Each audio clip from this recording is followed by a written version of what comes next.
Hi guys, I'm the Impaired Grappler. Welcome to my podcast. Today's guest is Phillip Grapsas, who is my instructor at Leverage Jiu-Jitsu Thomastown.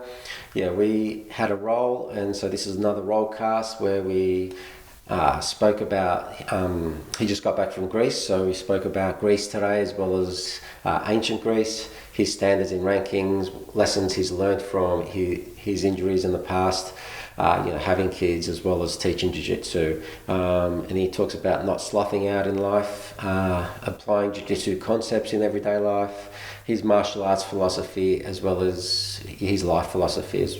And we touched on lost knowledge and learning from history to not make the same mistakes. And his history in jiu-jitsu and why he chose jiu-jitsu. Hope you guys enjoy. And hit that like, subscribe and share, and we'll catch you next time. Us. I'm all in uniform here. It doesn't matter. Alright. Hopefully that's working. Hi guys, I'm the Impaired Grappler. Today's guest is my teacher, Phillip Grapsas from Leverage Academy in Thomastown. I've just got a quick minute to spend watching our roll and just having a quick chat, so welcome. Hey man, Phil, thanks for having me. Thanks for being on. We tried to do this another time, but we had a few technical issues, so we're just going to do it again. But so basically we rolled, this was before you left for Greece. We're just going to play that roll and have a chat during it. It's like a 5-minute roll. But so here we are. Connect, start standing. One hand. Yeah. So you came back from Greece with a nice colour this time. Yeah. So jealous. Oh, that was a nice little throw. That was a nice throw there. Yeah, man. The colour wasn't hard to pick up over there. It was nice and warm. I came back to the cold. It's freezing here. Yeah, it's you naturally get pretty dark pretty quickly with your skin type. I still tried to stay out of the sun, but you know. It's not that good to get burnt. Yeah, for sure. But it's a different kind of sun over there than over here for sure. It's softer. Yeah. Like you might get sunburnt, but you'll be sunburnt for like a day rather than. Yeah, that's right. Yeah, rather than like 3 weeks peeling and that whole jazz. You were working a nice little triangle there. Trying to, but you know all my tricks. Apart from the ones I don't know.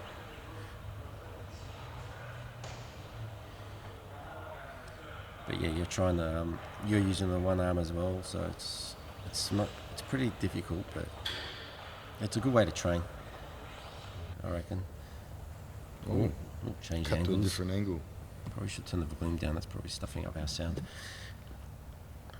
Nice. But, So how was Greece this time compared to last time? Like last time we were there, the banks were closed. It was the time when everything was trading. But Tsipras got voted in, but then they had to vote it in to say okay to say no, but then they said yes on the last day because they'd closed the banks. That's when we were there last time. Yeah. So the mood on the street was a bit. It wasn't much better. Everything was open, but they've got difficulties ahead of them. And and everyone's scared. Oh, look at that knee pass to, was it the far knee, the opposite knee pass to triangle setup, beautiful. I'm just desperately getting that shoulder on the ground to try to not let you get too much control of it. But what happened here? I don't even remember. I don't remember. You would have triangled me, I reckon, or armbar.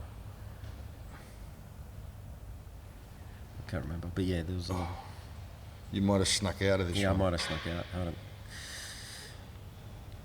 yeah, it was a while ago. So yeah, your school was running pretty well. While you were gone, it was good to see. And it was just everyone was helping out, like all the lower grade belts and the larger grade. And it was just good to see all that. I noticed it was good. Yeah, it was good that the numbers stayed good. Yeah. The attendance stayed up. A- and like the difference between the old Greensboro days. Yeah, that was a good armbar there. All the Armbar guys that triangle were, setup. all the guys that were around in Greensboro, they're still around. Mm. Most of your purple belts or thereabouts, and you know, it's a credit to you. So how? Oh, there's another. I think I latched onto you to slow down that takedown, to not get slammed again on that one. Yeah, but it's obviously better now. But like back in the day, how did you find dealing with the ego of not progressing your students before their time? Like just so you can say, oh yeah, I've got blue belts and purple belts. Like No, you can't. like to No. just so you can say I've got someone to take classes. So You've got time requirements, and then no, you can't. It doesn't matter how many students I have at every belt level. It's a matter of quality. You know, the requirements of the school here are knowledge. It's not just ability. Yeah, for sure. You know. But did you ever like feel a temptation? Oh, maybe, but then just think, no, I'll just hold back a bit. No. No. Okay. No, because if you reward rank cheaply, it cheapens every rank you reward. Even if you reward it once. Yeah. It just diminishes everyone else's rank that's been awarded at your school. At every rank. Sure. So I remember those days. It was much harder on you. Like. Yeah, but you can't. I can't drop my standards. And the beauty of it is, we've been around for a while now. We've been around for 6.5, 7, coming up to 7 years soon. And we've done all right as an academy. We've grown every year. We're signing up more students now than before. That was a nice armbar. Yeah, I love the setup. I think that was pretty much the whole roll. Yeah. Tapped me a You're few doing times. all right, man, with the one arm. Yeah. The old one-armed grappler. The old Impero. Yeah, the whole. doing a good job. Well, it's the whole sort of impaired grappling. If you've got an injury, you can still move. And like you're a testament to that as well. Like you've had your knee injuries for as long as I've known you. As long as I can remember. As long as man. Yeah. So it's like when you get your knee injuries, you sit under side control and you were under side control for like 2 years. Not a lot you can do. It's either keep training and do what you can, or you just quit. Yeah, exactly. And you can't quit. You can't ever quit. So what have the injuries taught you though, as well? That there's always a better way to do things. There's a smarter way, an easier way, and thank God at the moment my knees are working pretty good at the moment. They're okay. They're both functioning okay. So yeah, I've learned to be smarter with them and not ask ridiculous things of my body. Speaking of which, my knees are a bit. Yeah, and learn to get in a better position before, I start to load the muscles and just use better leverage. Be smarter. Yeah, that's it. So from teaching and lessons learned and also having children, from teaching and from having kids, has having the kids helped you in your teaching, and has teaching helped you learn from your instructors as well? It's probably about a few too many questions in that one. Well, having kids is a life-changing experience. Things change completely. Either they change, and you embrace the change and you love everything about it. Otherwise, you're not going to have a good existence, because the kids are around for a long time, and you've got to embrace being a parent. And I love them. I love my kids, and I've embraced being a parent. I love everything about it. So I've taken that job on board. Teaching has definitely been the number one sort of thing I've done in terms of jiu-jitsu that's helped me cement everything I know about jiu-jitsu. Teaching it. especially when I start to teach it from taking people from, day one all the way through to a good level of understanding and imparting my knowledge on, and then making sure they understand, seeing them get on the same track, train of thought as me. And once it starts to work for them, it sort of reinforces everything. So it's taught me a lot about Jiu-Jitsu, and it's taught me a lot about interacting with people as well, and getting people to see things your way. Yeah. So it's helped me in a lot of ways. Well, I've seen the development of a lot of your students.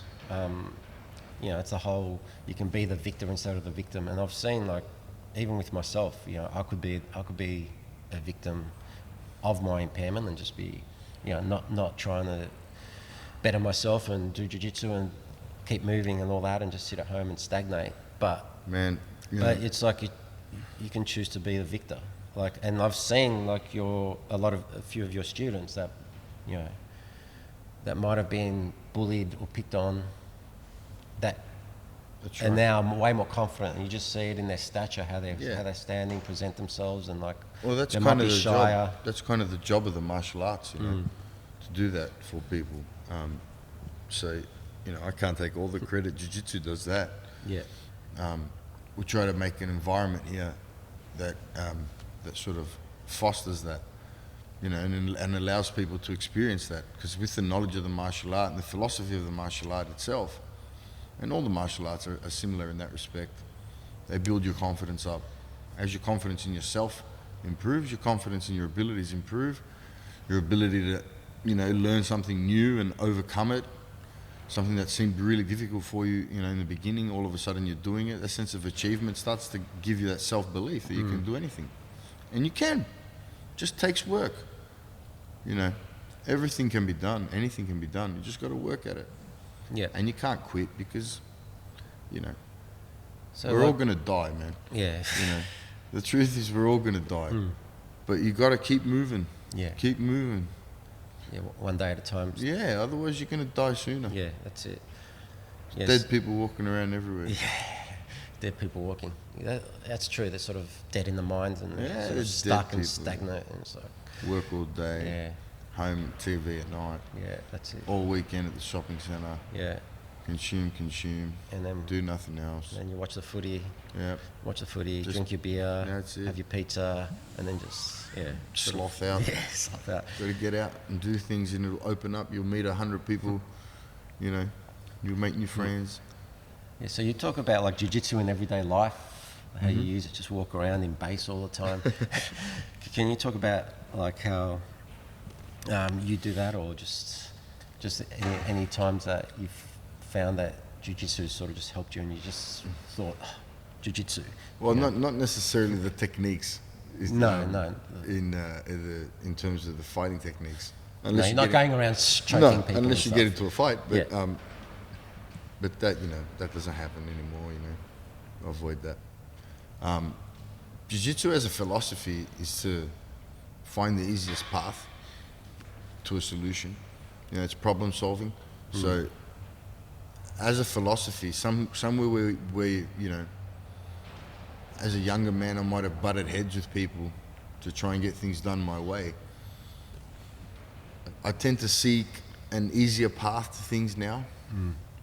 I find avenues to negotiate now where I wouldn't have been able to negotiate before, and I tend to find it's a much softer and easier approach. And it's just an approach, is what it is. It's an approach to problem solving, rather than trying to smash through every obstacle in front of you the gentle and art get of it to life. go. Yeah, man. Instead of trying to get everything to go your way, you just got to sort of flow with everything. And if you can learn to flow with life, with how everything comes, because you can't control the waves that are coming. You got to learn to flow with them, surf them. And if you can do that, you're going to be better off. Yeah. So, like, well, you have a lot of inspiration from and knowledge about, like, sort of the ancient Greeks and, like, their fighting and their philosophies and that. Like, how do you think the ancient Greek method of fighting with wrestling and the pancretin has influenced today's martial arts? And also the sort of the philosophies from then. Well, on a timeline basis, they had the most advanced fighting methods of their time. And on a timeline basis, they predate all the Asian martial arts. And then if you fast forward, there's a lot of argument in favor of them having spread the martial arts all the way to India via Persia and everywhere else that the armies had sort of reached and based, and where the civilization had expanded to at the time. And from there, the Asian martial arts began. And there's statues, ancient pictures, and ancient stories describing highly technical armed or unarmed combat matches, involving striking, throwing, grappling, choking techniques, blocking techniques. So they had those fights, similar to the MMA events that we have today. It's just that a lot of the knowledge, was lost. And, a lot of the knowledge of exactly how the samurai, a lot of martial arts have disappeared from Japan and from China and from everywhere. Just as the lineage has died away, these things happen. The ground fighting componentry of Japanese Jiu-Jitsu was almost lost. Had it not been saved in Brazil and sort of locked in a time capsule, the Japanese had forgotten it. It was all gone from there. Well, like you start to think how much stuff has been lost, how much knowledge has been lost, but then, you start to think, has anything ever been lost? It just needs to be refound. Exactly. Kind of thing. Yeah, and that's sort of my philosophy. Yeah. Rather than trying to think we've lost it, it's like, okay, maybe we can find it again. Yeah, you can find it, but maybe not. You probably won't be the same because, Yeah, you're influenced by everything else. Yeah, like your time that's and right. You're influenced by everything now, and there's no one from then to explain it to you. So we do our best to interpret it, but there's a lot of things that, we don't have a full understanding of. Just the information's not there. Yeah. Anyway. Yeah, fair enough. Jiu-Jitsu as a time-saving, life-saving thing is just a philosophy that I follow. I try to follow. Well, it's a great philosophy to live your life Yeah, by. it's hard to. You've got to check yourself every now and then because, you're an emotional creature and you can get away from it. Yeah. So outside Jiu-Jitsu, who inspires you? Like, who do you look up to? Outside of Jiu-Jitsu? Yeah.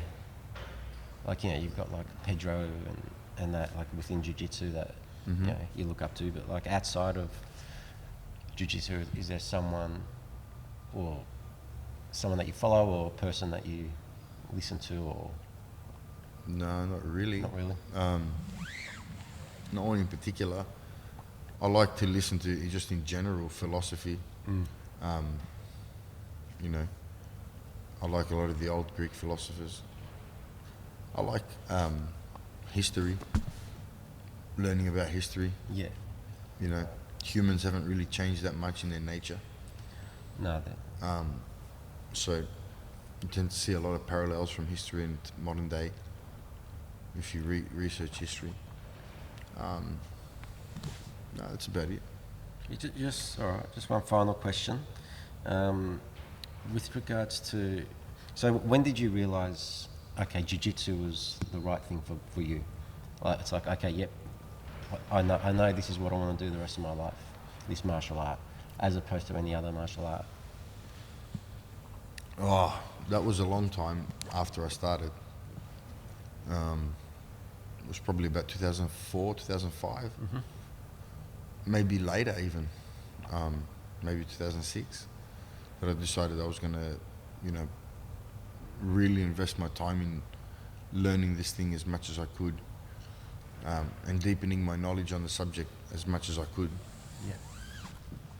Yeah. It would have been about that time.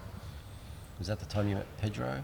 Yeah, well, that was around the time. then? That was around the time. I think I met Pedro 2000. When did I meet him?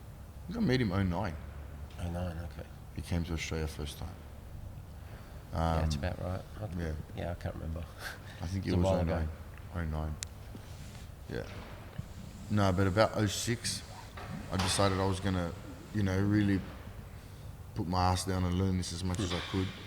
At the time, there still wasn't a lot of, high-ranking guys around Melbourne. There wasn't that many black belts around. Yeah. So early you weren't exposed to. Yeah, and I thought, there's I really enjoyed it as an art.